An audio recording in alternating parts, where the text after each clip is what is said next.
All right, hopefully this won't bother you. It's the Sunday Superlatives presented by Accenture with a focus on rookies who shined bright in Week 17. We'll start with the Giants beating Colts. And look, give me a good one. What's it going to be? We've had every play on words we could for Malik Nabers, so I'm going to apply a twist here.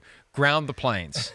And as it turns out, there were 3 planes. There was 3 yesterday? 3 that were ready to go. Oh. They were grounded because the cloud ceiling was too low. It was too low. If it's below 800 feet, banner planes can't fly. So the FAA said they can't go. They had 3 of them ready to go. On Friday, they were canceled, and that's a good thing because the Giants get their first home win of the season, the first New York team to win at MetLife Stadium on a Sunday this year, thanks in large part to Malik Nabers. 7 catches, 171 yards, and 2 touchdowns. He's been the real deal all year. Yes, he has. The issue, though, has been injury, and you've had this criticism. He plays so aggressively, he's going to get himself injured. Right. I mean, you saw some of these catches here. I mean, he goes all out every play. He doesn't know any other way. That's why he's awesome to watch.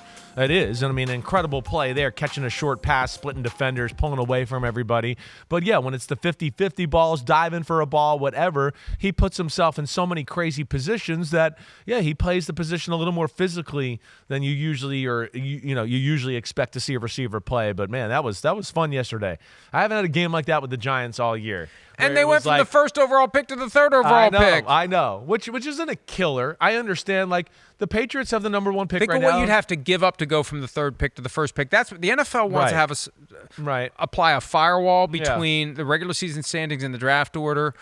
But when you look at how valuable it is and how much it costs to just go up a few spots, it does make sense. Like, what would this have really mattered to the Giants if they had lost? I don't know. Maybe it takes a little of the embarrassment out of the season on a day when the Jets got blown out. But grand scheme of things, as you're trying to rebuild the team, it would have been better to lose the game. No, I hear you that way. I do. The good thing is the Patriots don't need a quarterback, but they could trade the pick or whatever else. But, if it stands status quo, okay, one team in front of you needs a quarterback at pick number 2, and then, you should have a choice after that. But, this is where we've had this conversation a million times. It's hard to tank in the NFL. It's hard to tell Brian Daboll where his record's going to be on his gravestone, and you might be fired in 2 weeks. Hey, don't coach that well. He's like, screw the next regime. But that's not it. How it happens is ownership says, I want to see what the young... Sure, okay, but to that point, too, still, that doesn't change them. No, they can still win. Right, Drew Lock's the young guy might be pretty good in the NFL next year, so I better have a good game, right? Malik Nabers is still trying to show what he can do, and he wants to ball out and do all that type of stuff, so that's where it becomes hard to just throw a game, even though you try to set it up for maybe you don't put out your best performance. They were 3rd after the loss thanks to the Browns losing, and the Browns are successfully tanking. The Giants are now 4th. So the end result yesterday was 1 all the way to 4, and that's a huge gap as it relates to the capital to try to get from 4 to number 1. But we still know it's a crapshoot at the end of the day. You still got to use your pick. You got to develop your guy, and so be it. The Colts losing that game 45-33. They're out of playoff contention now. You'll wonder what kind of changes are going to be coming to the Indianapolis Colts because this season has been a disaster for them. Yes, they were competitive, but there were too many moments where it's like this team just isn't consistent enough, and you'll wonder what changes Jim Irsay, who's very erratic and unpredictable, you wonder what kind of changes he's going to want to make. Well, it better not be at the head coach position. I mean, the fact that they're 7-9 and we're still in the playoff conversation with a quarterback that goes 7 for 24 every time he plays, and yet they could still move the ball and be competitive. Shane Steichen is one of the best offensive game planners in the game. They're one of their biggest problems is, they took a chance on Anthony Richardson. And here we're going to be going into year 3, and what are we going to be doing? We're still going to be questioning whether Anthony Richardson's the guy. Right? So he still has no polish and doesn't play the position the way you love as far as in the pocket and all that. And the other thing is he can't stay on the freaking field. So those are 2 things where it's like the biggest piece of your organization is a huge question. But I don't put that on Shane Steichen, first off. Well, it goes to Chris Ballard, and we love Chris Ballard, but at some point the Jim Irsay is going to say, dude, why'd you draft this guy? They're going to say that. The Colts... all their problems go back to Andrew Luck. I mean, really from that happened, the quarterback position has been an issue in Indianapolis, and they have not been able to figure that out. Exactly. But they have not been able to figure that out, and that's been an issue. But I know there's some people out there ragging on the Colts and what they've done. I certainly wouldn't rag on Shane Steichen and what he's done so far. I've been impressed with him, and I think you got one of the better play callers, offensive minds in the game there. They just got to fix some other things out with their roster and their team altogether. 1978 would like its playground insult back. Ragging on. Ragging on? Yeah. Yeah. Yeah, sorry. All right. That's the first superlative. Let's move to the second superlative from the Raiders Saints game. 25-10. The Raiders won. You got that one right. I got that one wrong. Yeah. What do you got? Bow, wow, wow, yippee, yo, yippee, yay. That's good. That's Brock Bowers. Brock Bowers in the motherfucking house. Yeah, I didn't say it. Boom. I didn't say it. That's it. That way to finish it off for me.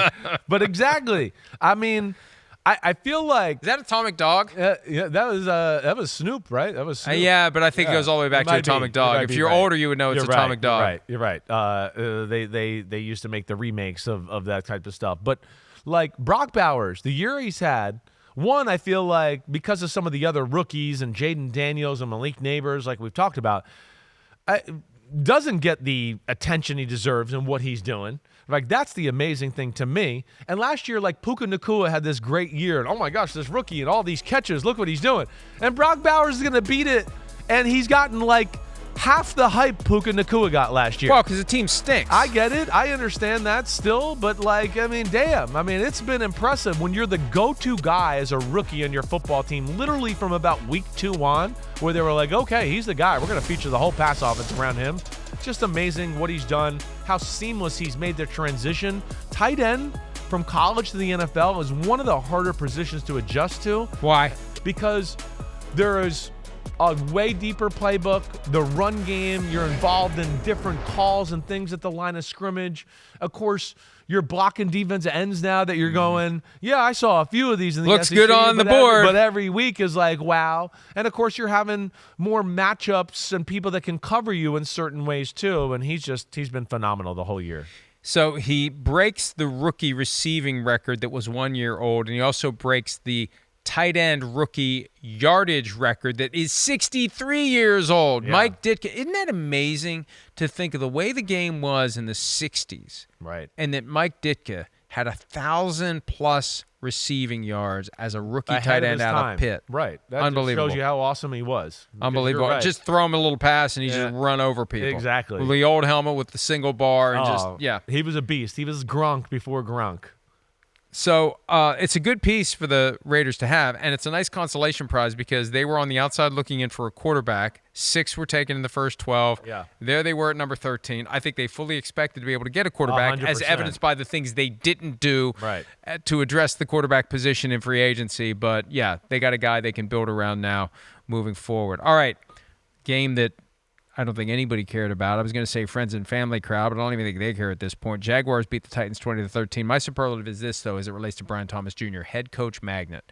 Because you look at the bad teams. Bad teams stay bad. It's hard to attract candidates that have options. But between Trevor Lawrence, if you like him, and Brian Thomas Jr., how can you not like him? He's quietly had one of the most impressive rookie seasons we've seen. Definitely. He got to 1,100 yards and 10 touchdown catches, only the 4th rookie of the Super Bowl era to do that. The others were OBJ, Jamar Chase, Randy Moss.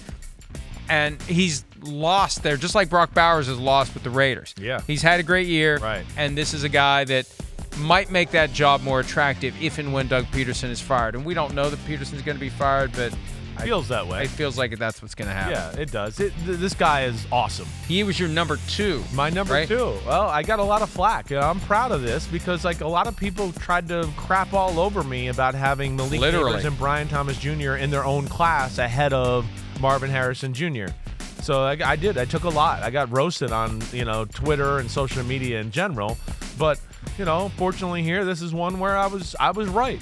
And this guy is damn good. Like, I'm not even joking. I like Malik Nabers. I'm not sure Brian Thomas Jr., after what I saw this year, he wouldn't be the guy I would take out of everybody. He is so fast. He runs by everybody every week, and he does it easily. But, wow, to have 4 guys 4 rookies with 1,000 yards receiving. I mean, gosh, there used to be a time where rookie receivers, it took a little time, blah, blah, blah. It was like year 3 was the year that they finally took off. Now they're coming. We're seeing guys come in and just take over right from the get-go. 7-on-7s. 7-on-7s. It is. All those quarterbacks throwing all those passes. Football, Somebody's got to catch them. That's right. More passing in college football. Yep. That's why we're seeing so many great receivers come into the NFL. By the way, we need to take a break, Yeah. but I just saw this. What? Rex Ryan said on ESPN Radio New York this morning he expects to talk to the Jets.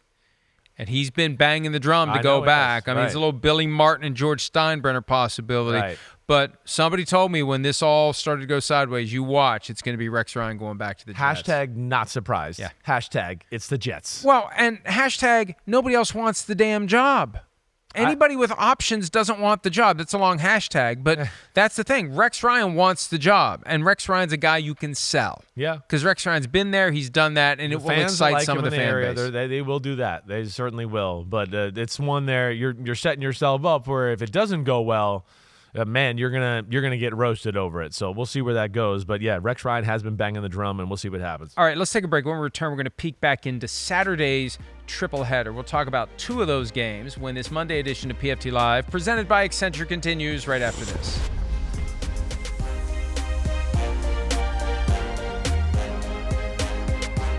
Hi, it's Mike Florio. Thanks for watching PFT on YouTube. Hit subscribe for the latest news and analysis from Pro Football Talk.